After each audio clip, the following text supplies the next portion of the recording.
Me, yeah.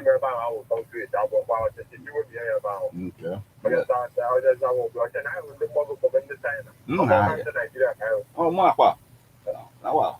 Hello, my brother. Thank you so much for joining us this morning.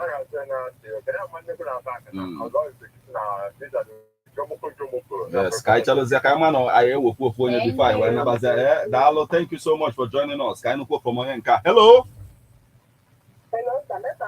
Yes, good morning, my sister. Keke Meno Totua.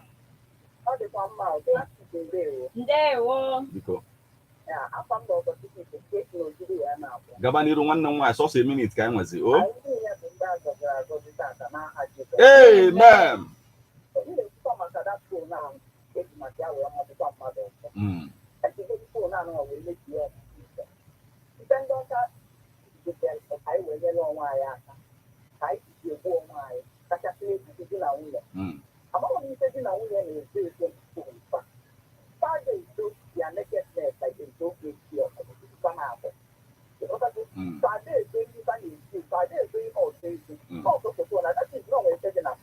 Yes.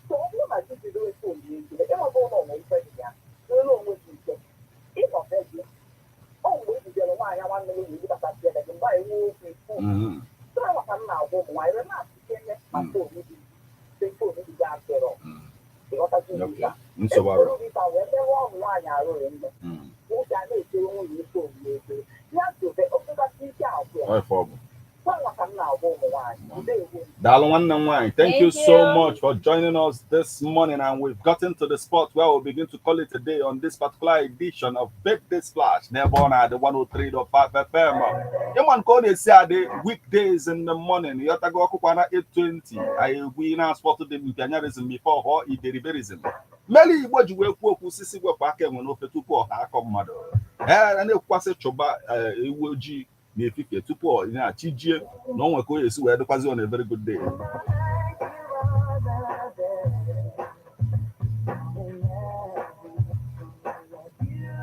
Akoko Otiboju, we've talked about it, and the reason why we talk about these things is that we get to sort these issues, and at the end of the day, we don't get to fall victim of the circumstances that we talk about here, like Maiku Maka uncle and the uncle. You have to go all of those things, a lot of things. I today.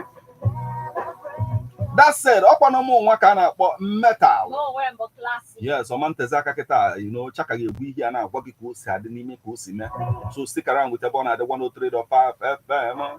I never need signals snatching elegi hoboniti lakata baseball na chukuga goziana Jesus. Amen. Till we meet again. Shalom.